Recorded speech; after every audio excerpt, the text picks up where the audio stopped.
गुरु शब्द, इस शब्द की इतनी महानता है। यह शब्द बहुत महत्वपूर्ण है। शास्त्रों में गुरु शब्द की ऊंचाई को इस तरीके से बताया गया है कि ब्रह्मा, विष्णु, महेश और इन सबसे पार गुरु को बताया गया है। गुरु शब्द कोई साधारण शब्द नहीं है, ना ही ये किसी एक व्यक्ति के लिए बोला गया शब्द है। ये तो इतना महान है कि इसके बारे में बड़े बड़े संतों ने गुणगान किया है। जितने भी जागृत महात्मा हुए, उन सब ने अपने गुरुओं का इतना गुणगान किया, सबसे पहले उन्हें धन्यवाद दिया। ये मेरा सौभाग्य है कि मुझे आज आप सभी के सामने अपना अनुभव साझा करने का मौका मिला। ये गुरु महाराज जी की बहुत बड़ी दया है।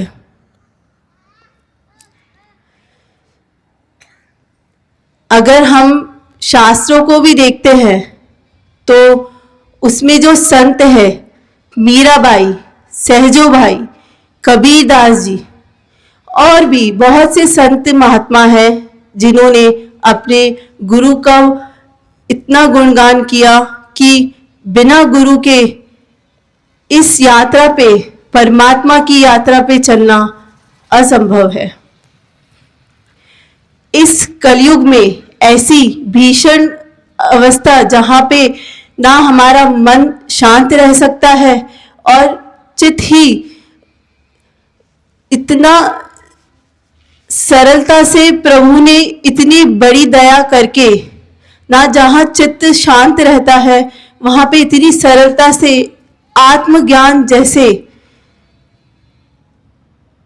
इतने दुर्लभ ज्ञान को इतनी सरलता से उतार दिया। बड़े बड़े योगियों ने इतने कठिन योग साधनाएं लिखी है कि जिन्हें अगर हम साधने की कोशिश करें तो यह पूरा जीवन ही निकल जाए, लेकिन हम योग साध नहीं पाएंगे। योग शास्त्र, योग का मतलब है जुड़ना, आत्मा का परमात्मा से मिलन। महर्षि पतंजलि ने योग सूत्र में योग के 8 अंगों के बारे में बताया है। योग के 8 अंग, जहां पे वह शुरू में यम, नियम, आसन, प्राणायाम, प्रत्याहार, धारणा, ध्यान और अंत में समाधि बताई है। लेकिन गुरु महाराज जी ने इतनी सरलता से, बिना किसी योग साधना के, बिना किसी ध्यान के उस पथ पे रवाना कर दिया जिसके बारे में मैं कभी सोच भी नहीं सकती थी।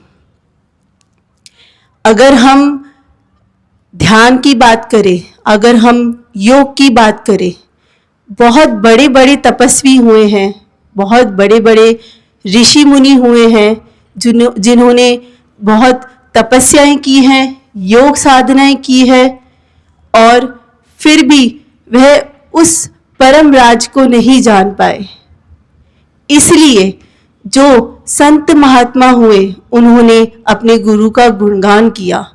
उन्होंने लिखा, मीराबाई जिनके बारे में हम सभी जानते हैं, वह बचपन से ही कृष्ण की पूजा करती थी, और जब वह अपने गुरु रैदास जी से मिली तो कृष्ण की पूजा करने वाली मीराबाई कहती है कि पायो जी मैंने राम रतन धन पायो, वस्तु अमोलिक दी मेरे सतगुरु, कृपा कर अपनायो।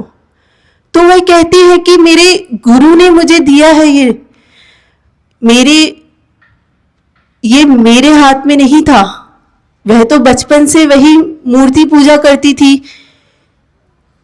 और उनके गुरु ने ही उन्हें उस रास्ते पथ पे रवाना करा और उन्होंने वह ज्ञान जाना जो बड़े बड़े ऋषि महात्मा और तपस्वियों की भी जिन्होंने साधने की कोशिश की और वह नहीं सध पाया।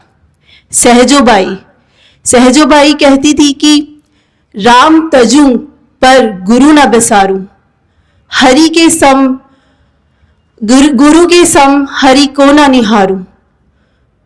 और इन्हीं सब का समर्थन करते हुए जब कबीरदास जी ने उस रहस्य को जाना तो वह अपने दोहों में अपने गुरु को ही सबसे पहले धन्यवाद करते हैं और कहते हैं कि गुरु गोविंद दोनों खड़े काके लागू पाए, बलिहारी गुरु आपके कि गोविंद दियो मिलाए।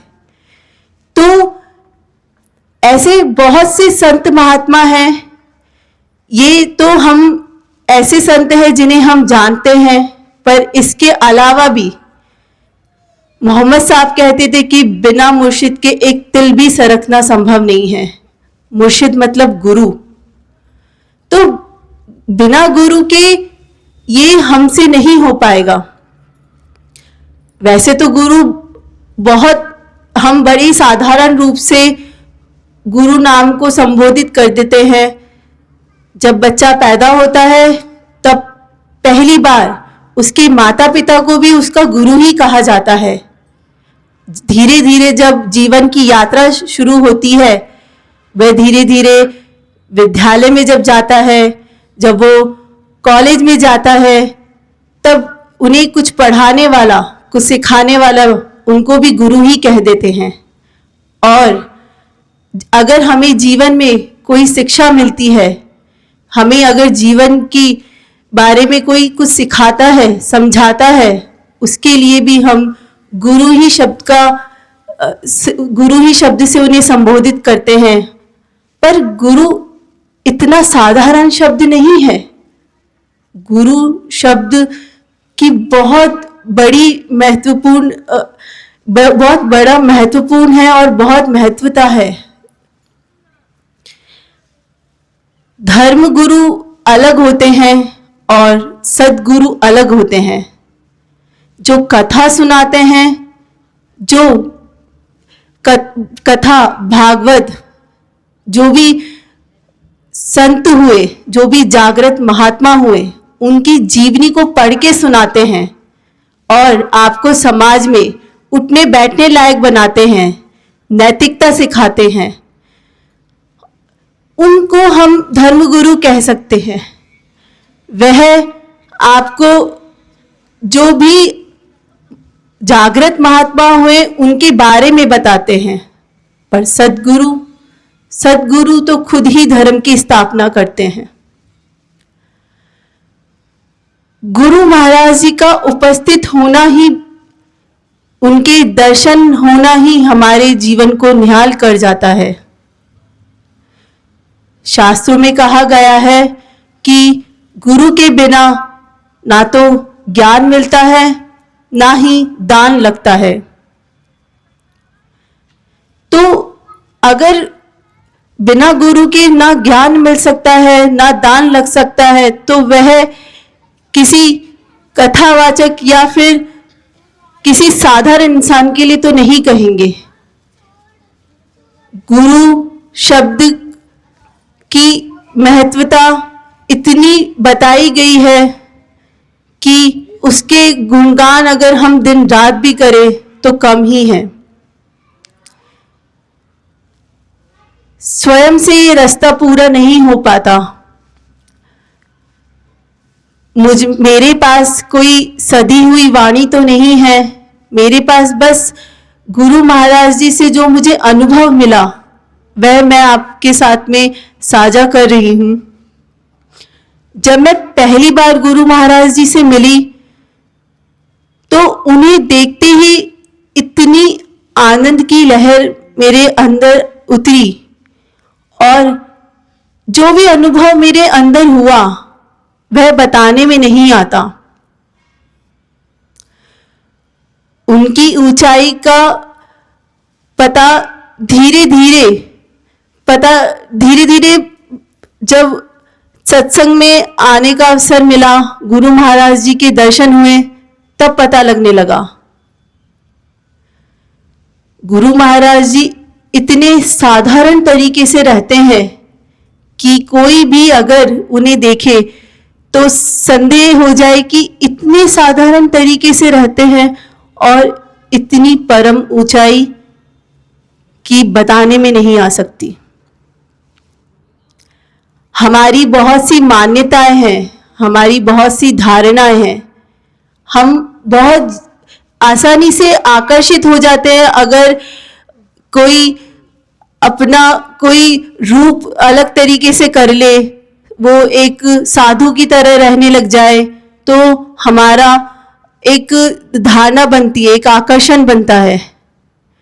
पर गुरु महाराज जी तो इतने सरल तरीके से रहते हैं जैसे हम और आप, लेकिन फिर भी उनकी उपस्थिति ही उनकी परम अवस्था का परिचय देती है। गुरु महाराज जी के पास धीरे धीरे मैं जब आने लगी तो बड़े ही साधारण रूप से वह हमारी तरह बात करते। सत्संग की कोई बात मुझे याद भी नहीं रहती, लेकिन अंदर ही अंदर बहुत कुछ बदलता चला गया। मैंने इससे पहले भी बहुत सी पुस्तकें पढ़ी, बहुत से महात्माओं को सुना, लेकिन वो सब वाणी बुद्धि तक ही रह गई। अपने अंदर कुछ जानने का भाव बनता रहा। जो बदलने जैसी चीज थी, जिस पथ पे रवाना होना था, उसका तो पता ही नहीं चला, और जो भी ज्ञान, जो भी समझ थी, वह बुद्धि तक ही रह गई। जितने भी गुरु हैं, आप देखिए बाहर जो ध्यान करवाते हैं, आप घंटों घंटों आसन को साधना बताते हैं, वो घंटों एक ही आसन को साधते रहना, और भी काफी सारे क्रियाकलाप होते हैं, विधि होते हैं, जो हम इस युग में रहकर तो नहीं कर पाएंगे। इतनी तपस्या हम में, इतनी सामर्थ्य नहीं है। इसलिए व्यक्ति को गुरु की जरूरत होती है।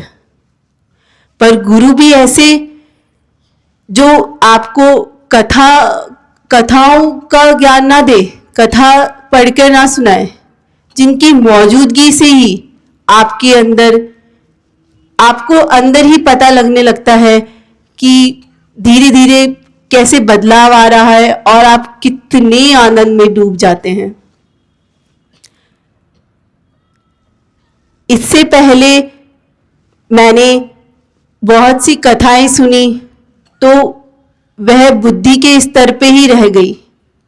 जो भी धर्म शास्त्रों में पढ़ा, उस सब से बुद्धि तो बहुत भर गई, लेकिन आत्मा में कोई परिवर्तन नहीं, हृदय तो जागा ही नहीं। केवल गुरु महाराज जी के प्रेम ने उस पथ पे मुझे रवाना किया, और ऐसे ऐसे अनुभव हुए जो शायद मैं बता नहीं सकती।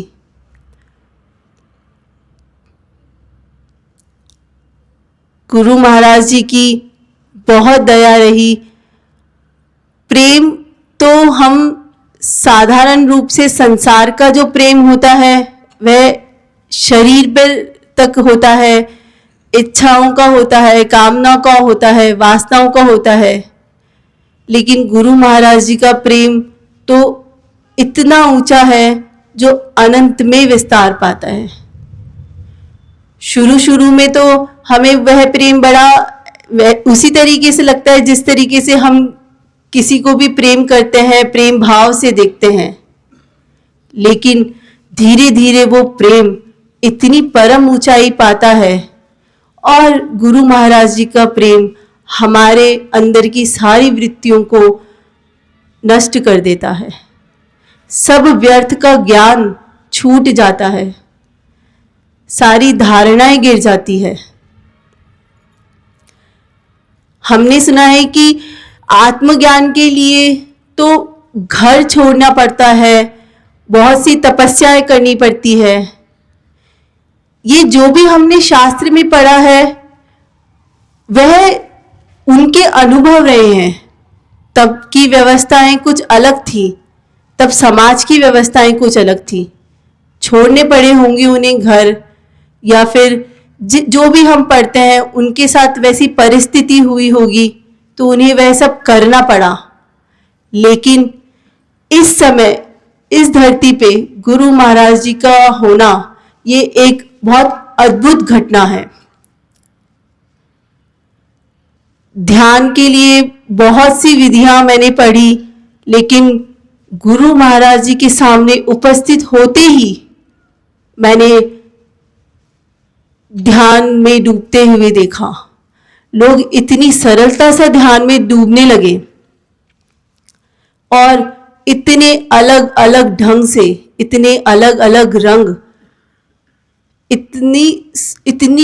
इतना प्रेम गुरु महाराज जी का भक्तों में इतनी सहजता से ही उतरता चला गया। आप देखिए यहाँ पे एक छोटी सी उम्र से लेकर बड़े बड़े जो इतने वृद्ध अवस्था में हैं, उन्होंने गुरु महाराज जी के प्रेम को जाना और उस परम अवस्था को पाया। ध्यान का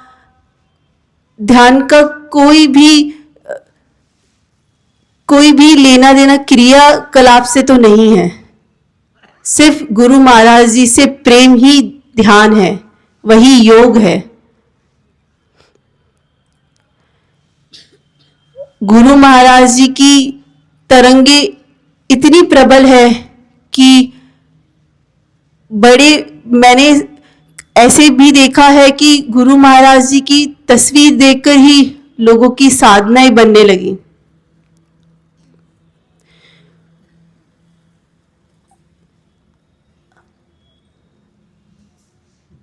गुरु महाराज जी इतने सरल, इतने साधारण रूप से भक्तों में इतनी सहजता से उस ज्ञान को उतार रहे हैं, ये बहुत ही अद्भुत घटना है।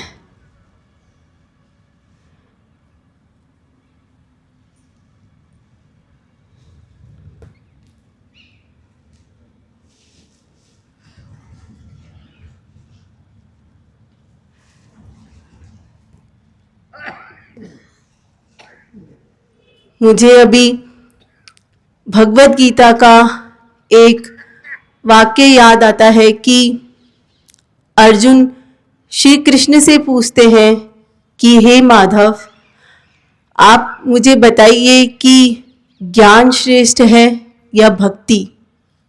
परमात्मा के लिए कौन सा रास्ता श्रेष्ठ है? तो श्री कृष्ण भगवान कहते हैं कि हे अर्जुन, वैसे तो ये दोनों ही रास्ते परमात्मा की तरफ जाते हैं, लेकिन ध्यान और ये स्वयं से करना, ये रास्ता बड़ा ही कठिन होता है, और भक्ति का रास्ता प्रेम का रास्ता होता है। ये बड़ा सरलता का रास्ता होता है, पर उस प्रेम के लायक भी हमें गुरु महाराज जी ही बनाते हैं। जो श्री कृष्ण प्रेम के बारे में बात करते हैं, वह कोई साधारण प्रेम की बात नहीं करते। गुरु महाराज जी के पास मैंने उसी प्रेम को जाना। मुझे और कोई साधना, कोई ध्यान नहीं पता, ना ही कोई शास्त्रों का मुझे कोई ज़्यादा ज्ञान है। मैंने जो सिर्फ जाना वह सिर्फ और सिर्फ गुरु महाराज जी का प्रेम है, वही मैंने जाना। उन्होंने बड़े ही सरलता से, प्रेम से, हंसते खेलते उस पथ पे रवाना करा और ऐसे ऐसे अनुभव से अवगत कराया जो मैंने कभी सोचा भी नहीं था। वैसे तो गुरु महाराज जी की दया को शब्दों में बांधना बहुत मुश्किल है। शब्द तो व्यवस्था देते हैं उस चीज़ को, क्योंकि हमारी धरती की मर्यादा भी है कि हम शब्दों से एक दूसरे से बात कर सकते हैं, कुछ बतला सकते हैं अपने अनुभव को। बाकी जो असली है वो तो शब्दों से बिल्कुल पार है। बहुत प्रयास करके शब्दों में बांधकर वो दया को बताना पड़ता है। गुरु महाराज जी का उपस्थित होना ही पर्याप्त है। जिन्होंने भी जाना उस राज को, उन्होंने अलग अलग ढंग से प्रयास किया। किसी ने भजन में गाए तो किसी ने पद, किसी ने शास्त्र गढ़े। जिसकी जैसी भी भाषा थी, जिसकी भी जैसी शैली थी, उन्होंने उसी तरीके से उस परमात्मा को व्यक्त किया। कोई मौन में चला गया। ये तो गुरु महाराज जी की दया है जो इतनी सरलता से उस ध्यान को, उस परमात्मा को इतनी सरलता से हम में उतार रहे हैं। गुरु महाराज जी के सामने उपस्थित होते ही लोग ध्यान में डूबने लगते हैं। किसी का हंसना निकलता है तो किसी का रोना निकलता है तो किसी का नाचना निकलता है। कोई चुप रहता है तो कोई अपने अपने भाव अपने अपने ढंग से उसे व्यक्त करने का प्रयास करता है।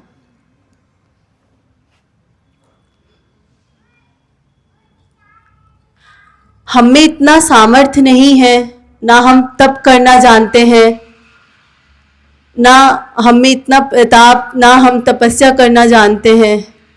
और ऐसे कलयुग में, ऐसी अवस्था में इतनी बड़ी दया मिलना ये बहुत सौभाग्य की बात है। और भी जो गुरु है, जो कथाएं सुनाते हैं,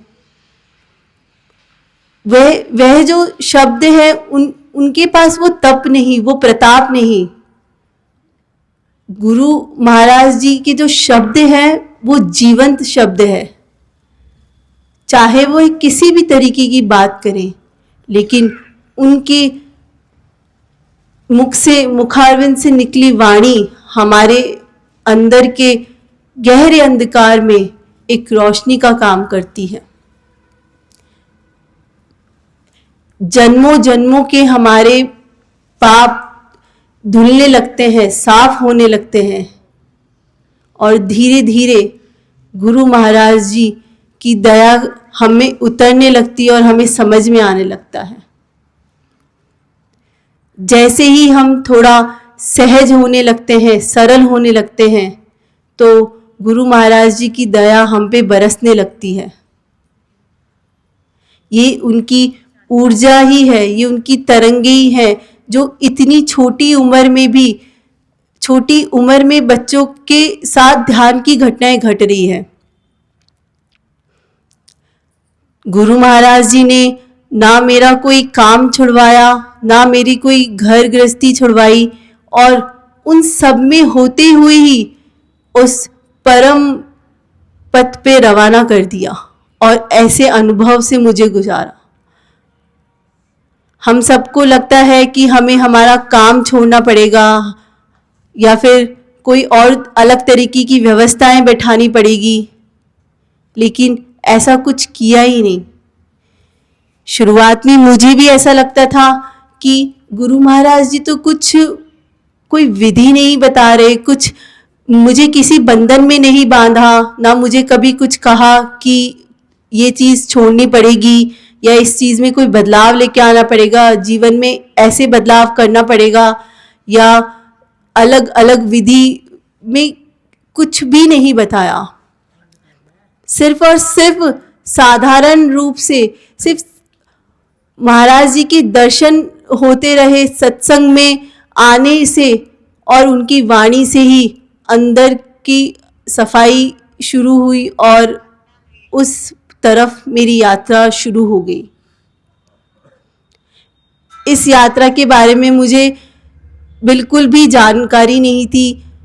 ये अज्ञात का रास्ता कहते हैं इसे, जिसके बारे में कोई जानकारी ही नहीं थी। बहुत सी घटनाएं तो घटने के बाद में गुरु महाराज जी ही बताते, वही भीतर भी संभालते, वही बाहर भी संभालते। वह मुझे बताते कि ये घटना इस तरीके से घटी है तो ठीक है, फिर भी वह इतनी सरलता से कहते कि ठीक है, पर वो घटना कोई छोटी मोटी घटना नहीं थी। उसके लिए तो लोगों ने बहुत साधनाएं की, बहुत ध्यान किए। आज भी ऐसे बहुत सारी जगह है जहाँ पे ध्यान भी करवाया जाता है, लेकिन कोई बदलाव नजर नहीं आता। केवल वह बुद्धि के स्तर पे ही रह जाता है। और गुरु महाराज जी के सामने उपस्थित होने के बाद में, इतनी बड़ी बड़ी घटनाएं होने के बाद में भी प्रभु इतनी साधारण तरीके से कहते कि हाँ ठीक है बेटा, और थोड़ा अब आगे चलना है। लेकिन अगर हम देखें तो वह कोई साधारण घटना नहीं है। आप सभी लोग यहाँ पर अपना कीमती समय निकाल कर आए हैं, अपने महत्वपूर्ण कार्यों को छोड़कर यहाँ पर उपस्थित हुए हैं। हमारे लिए ये समय बहुत कीमती है। यहाँ पे गुरु महाराज जी की ऊर्जा फैली है। आप अपना